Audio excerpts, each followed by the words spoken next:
Praise the Lord. I greet you very good morning in the precious name of our Lord and Savior Jesus Christ.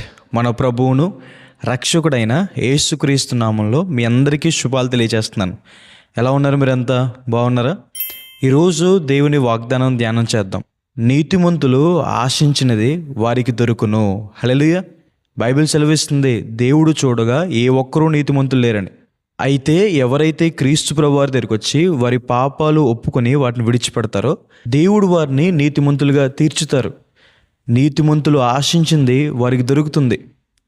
ఆశ ఉండడం తప్పు కాదు. మన ఆశ మంచిదైతే, మన కోరిక మంచిదైతే దేవుడు దాన్ని నెరవేరుస్తాడు.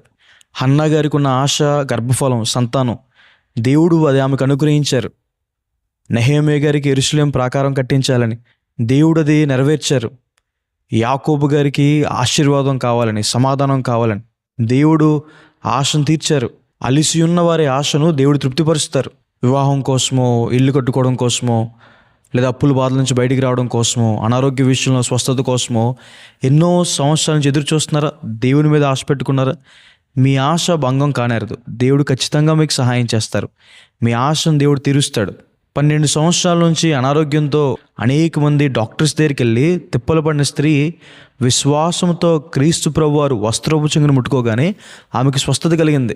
38 సంవత్సరాల నుండి బెతస్దా కోనేటి దగ్గర పక్షవాయుతో పడున్న వ్యక్తిని క్రీస్తు ప్రభువారు ముట్టి స్వస్థపరిచి లేవనెత్తారు. ఈ లోకంలో ఉన్న తల్లిదండ్రులే తన పిల్లలకి అన్ని విషయాల్లో మంచి చేయాలనుకుంటే మన పరలోకపు తండ్రి అయిన క్రీస్తు ప్రభువారు ఎంతో మంచివారు. ఆయన మనకు అన్ని విషయాల్లో మంచి వాటిని అనుగ్రహిస్తారు, మేలే చేస్తారు. అడవిలో సింహ పిల్లలైనా లేముగా ఉంటాయేమో కానీ దేవుణ్ణి ఆశ్రయించిన వారికి ఏ మేలు కూడా కొదవై ఉండదు. దేవుని ప్రజలుగా మొదట మన ఆశ దేని మీద ఉండాలి? దేవుని ప్రజలుగా మన ఆశ మొదటిగా దేవుని వాక్యం మీద ఉండాలి. దేవుని వాక్యం చదవాలనే ఆశ, దేవుని వాక్యం నేర్చుకోవాలనే ఆశ.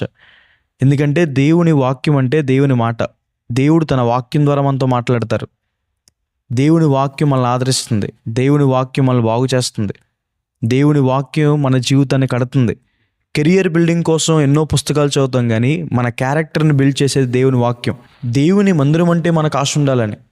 దేవుని మందిరం అంటే దేవుని మహిమ ఉండే స్థలం, దేవుడు మనల్ని దర్శించే చోటు, దేవుడు మనల్ని ఆశీర్వదించే చోటు, మన ప్రార్థనలు అంగీకరించే చోటు, దేవుని సహాయం మనకు దొరికే చోటు. దేవుని మందిరానికి ఎప్పుడు వెళ్తానా, ఆయన మందిరంలో ఎప్పుడు సమయం గడుపుతానా, ఆయన మందిరంలో ఇప్పుడు పని చేస్తానా అని ఆశ మనకు ఉండాలని.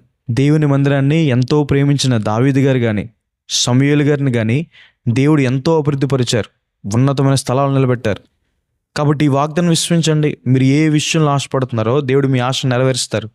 ముందుగా దేవుని పనుల మీద, దేవుని కార్యాల మీద, దేవుని వాక్యం మీద, దేవుని మందిరం మీద ఆశ కలిగి ఉండండి. ఈ లోక విషయాల్లో మీ ఆశలు కూడా దేవుడు తీరుస్తాడు. మీ ఆశ మంచిదైతే దేవుడు ఆశ గల ప్రాణాన్ని తృప్తిపరుస్తాడు. హల్లెలూయా. ప్రార్థన చేసుకుందాం. సర్వశక్తి మందిర జీవంగల దేవేశ్య ప్రభువా, మీకు వేలాది వందనాలేశ్య. ఈరోజు ఈ వాగ్దానం ద్వారా మాతో మాట్లాడినందుకు దేవా ప్రభువా మీకు వందనాలు. ప్రియులు ఎంతమంది అయితే ఈ వాగ్దానం వీక్షిస్తున్నారో, ఏ ఆశలతో అయితే మళ్ళీ వెతుకుతున్నారో వారి ఆశలు నెరవేర్చండి, కృపానుగ్రహించండి ప్రభా. వారి అప్పుల బాధ నుంచి విడిపించండి, అనారోగ్యాన్ని ముట్టి స్వస్థపరచండి. వారి పక్షాన్ని మీరు ఉండండి. వివాహ విషయంలో కానీ, గర్భఫల విషయంలో కానీ అన్ని విషయాల వరకు సహాయం చేయండి. దీవెనలు కుమ్మరించమని ప్రభా యేసు నామమున వేడుకుంటున్నాను తండ్రి. ఆమేన్. God bless you. God bless India.